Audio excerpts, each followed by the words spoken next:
Yo, welcome back to another video. Let's get right into it. That's funny.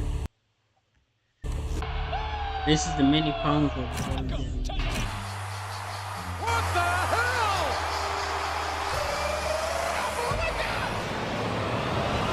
The WWE Draft, always an exciting time of year. Ahead of the 2024 WWE Draft that will once again change the landscape of two of WWE's top weekly TV shows, let's take a look at the entire system as a whole and how it shuffles the roster of superstars. Before we start trashing the WWE Draft, we know many of you want that in the comments because you're addicted to negativity like flies on a dog turd. We'll admit that it's not a bad idea in and of itself. We would actually argue that the brand split with two different sets of champions is a tried and tested formula at this point that has worked for the better part of the last 20 years or so. In the day and age where WWE has to extract as much value from their weekly TV content to get lucrative broadcast deals in the billions, there's an incentive to make both Raw and SmackDown as good and as viable as possible.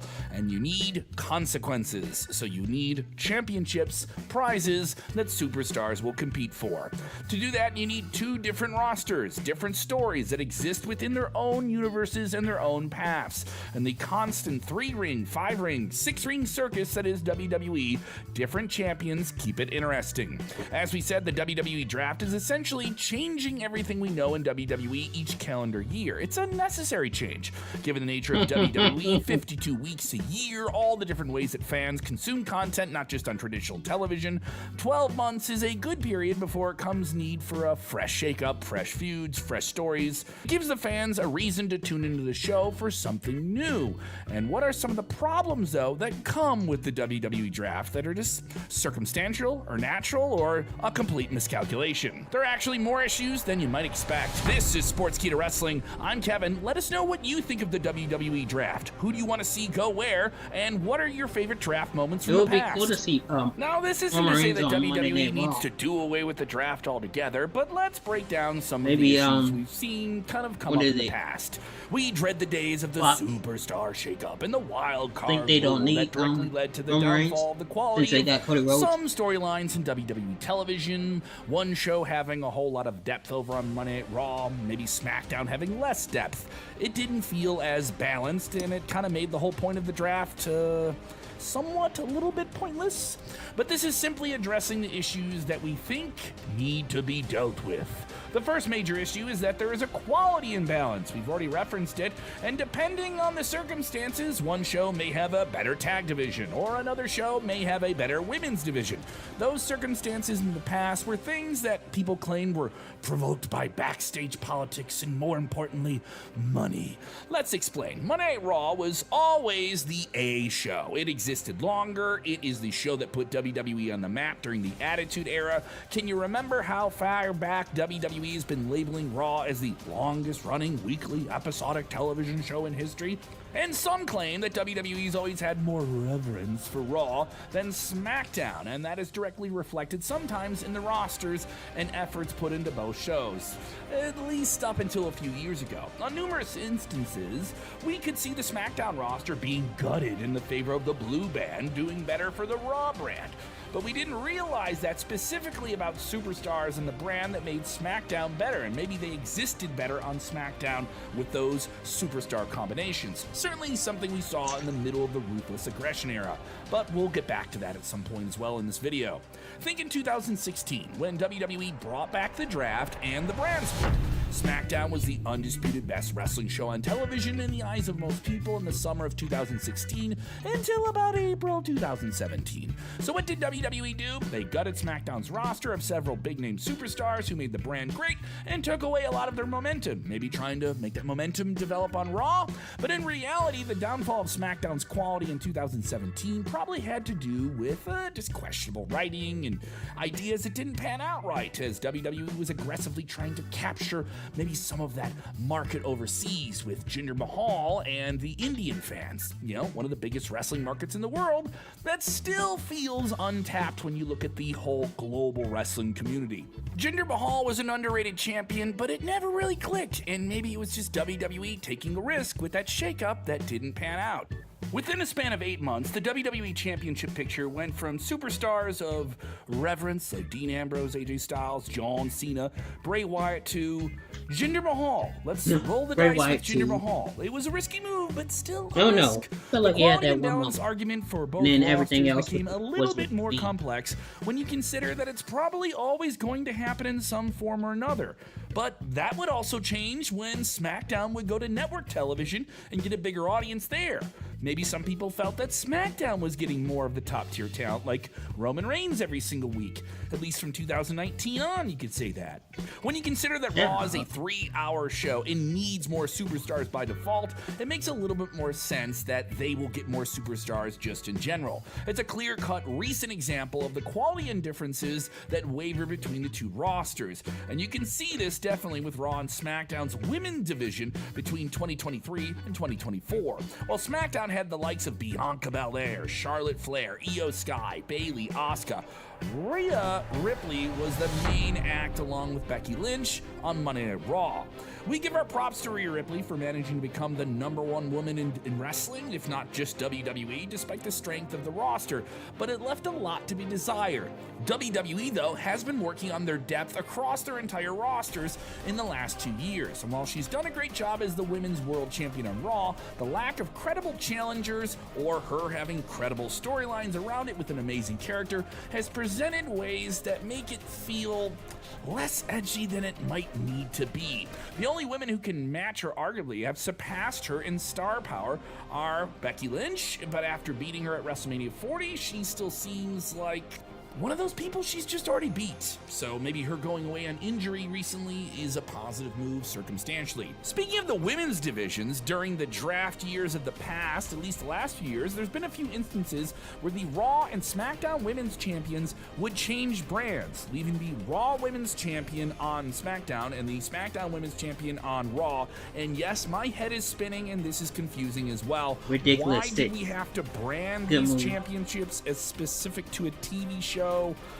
Yeah, WWE in 2024 is trying to right themselves out of that illogical, weird hole. This led to awkward title exchanges, and thankfully the problem was fixed by introducing the WWE Women's title and the Women's World Championship. Now the tag team titles are no longer undisputed, and they finally introduced championships of the tag team divisions. Yes, we already have a new look for the World Tag Team titles. We assume we're getting the WWE Tag Team titles by the time this video is published. Something WWE has stopped doing a lot of is showing superstars real-time reactions to being drafted to a brand. More often than not, superstars may not be aware of the brand they're going to be in, meaning that when they find out is when you find out watching the show. WWE used to do this a lot during the early years of the draft in 2002, and it's something worth bringing back because it might make for very interesting television. Moving on to the next issue, have you ever found yourself as a WWE fan annoyed during the draft episodes when it's announced that a superstar is being drafted to a brand they were already in? If the answer is yes, then you're not alone. But at the same time, do they be undrafted superstars? Does that devalue them? Does that not make them look valuable overall? It feels like a complete waste of time to announce superstars who are staying on the same brand. We have possible solutions for that. Before the draft announcements begin, WWE maybe could have backstage segments on Raw and SmackDown featuring general managers and authority figures like Triple H in an office. In the segment, each general manager would come to an agreement so that this superstar would be staying on their respective brands. So if, for example, Roman Reigns is staying on SmackDown, it would be revealed in the beginning of the show or before the draft picks actually being rolled out, giving WWE more time to announce superstars who are actually changing brands. This would also help another issue that we have, the supplemental draft. WWE needs to do away with the term supplemental because it instantly puts superstars that are maybe at that B, C, D tier category to be made to feel very much less important. Yeah, we get it. They're not main eventers, but they're still some of our favorites and some of your favorites. They're still superstars. Treat them like that. Even if it's obvious they aren't exactly the top guys and gals, it definitely harms their image in the greater picture, which we get is circumstantial. Everyone wants to be the number one draft pick. Whoever is the number one draft pick gets to brag about being the number one draft pick. And if you're in the supplemental draft, it makes you, not feel like you're jumping off on a good start to your wrestling year. It isn't even a bad idea to continue the draft on social media for these superstars, especially when everyone's so engaged and tied into that as a supplementary platform to the TV shows they already watch. But just don't make them feel like they're at the bottom of the barrel, if you will. Getting back to the part where the circumstances affect the balance of the rosters, we mentioned that money plays a big part in it. The big money broadcast deals have a huge role to play in who is going where on what show. In 2019, as we mentioned earlier, WWE decided to be far more generous to SmackDown in the draft, thanks to the handsome $200 million per year broadcast rights fees they were getting from the Fox network in the United States to air SmackDown. Fast forward nearly 5 years later, and the business keeps booming for WWE after their recent Endeavor merger, as they've 2.5 times their broadcast right fees for Monday Night Raw, leaving cable television for Netflix, where they're set to be paid a whopping $500 million a year over the course of a few years of broadcast rights to that weekly anchor show. The deal officially begins in January 2025, but undoubtedly is going to pay out huge in the role of the balance of the rosters and star power between SmackDown and Raw, especially under this new TKO era. Don't be surprised to see SmackDown maybe not getting the same type of roster they got when they got the Fox deal. WWE SmackDown, though, is going to stay in the traditional TV lane. It'll move from the Fox network to USA Network in October of 2024. This brings us to our last problem. We're done complaining. It's about the rumor that Raw and SmackDown stars could be drafted to NXT. An interesting twist that treats NXT as a real third brand once again. As much as WWE wants to elevate NXT to the level of Raw and SmackDown, there may need to be some level of acceptance that it isn't going to happen. Or, for the lack of any better argument, maybe it doesn't need to. WWE tried this before, albeit in a short-term way, but there may be a change in the mentality about making NXT a third brand on the level of Raw and SmackDown. And this is because NXT is going to have a new TV home with CW, a broadcast outlet that's not nearly as big as Fox, but still it's a new platform, and maybe, just maybe, they need more star power muscle on that new platform. There are a variety of reasons why NXT will never be seen as big as Raw or SmackDown. Once again, we're not saying that it needs to be, but it just can't be as big no matter how many times they sell out their big premium live events when they go on the road. It's filmed every single week in a very affordable studio setting in the stationary WWE Performance Center in Florida, which gives it the flexibility of being financially easier to run as a production, but also with the limitations of not having the gravitas of being in a new city every single week with arena-level crowds like you see on Raw and SmackDown. We're not arguing against main roster stars going to NXT, quite the opposite. The new TV shuffling for all three brands of WWE has NXT in an honestly very, very advantageous situation. It's a brand that's main focus is on building fresh talent to be recruited from college ranks and other paths of wrestling to become future main eventers for Raw and SmackDown. Yet, as we've seen in the past year, it's serving as a reboot station for established names like Baron Corbin to craft revitalized roles on screen. Those favorites you have that are in the mid-card on Mondays and Fridays could maybe get a bigger shine, a bigger role, a bigger spotlight with NXT every Tuesday.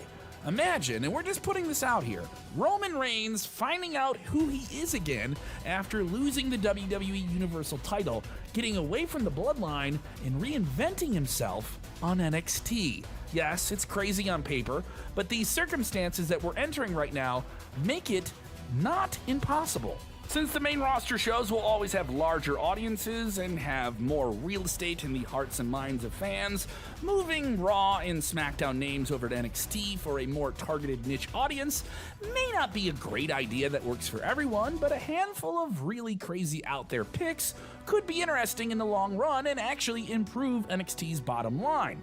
It's still a TV show they get paid to put on TV, so yeah, you have to deliver on some ratings there.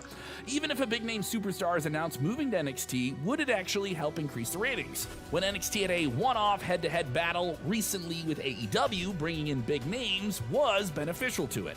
In conclusion, we can say one thing with certainty: a stacked roster doesn't necessarily determine whether or not the show is better.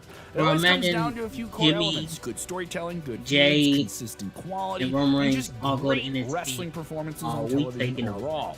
We're going to end this on a positive note by saying that WWE under Triple H has proven they know how to play on depth and using more and more talent, making them feel more credible top to bottom. And this WWE draft could test that depth in a much bigger way, especially with all the different arrangements for the weekly television shows. This is going to be a draft unlike any other that we've seen, and if WWE wants to truly prove to the fans that this is in fact a new era that changes to the annual draft, unless they want to go full gear, then these are and they could call it the Samoan Dynasty. Who do you think's going where? What do you draft on your WWE brand? Give us your top 5 picks in the comments below. Thanks for watching.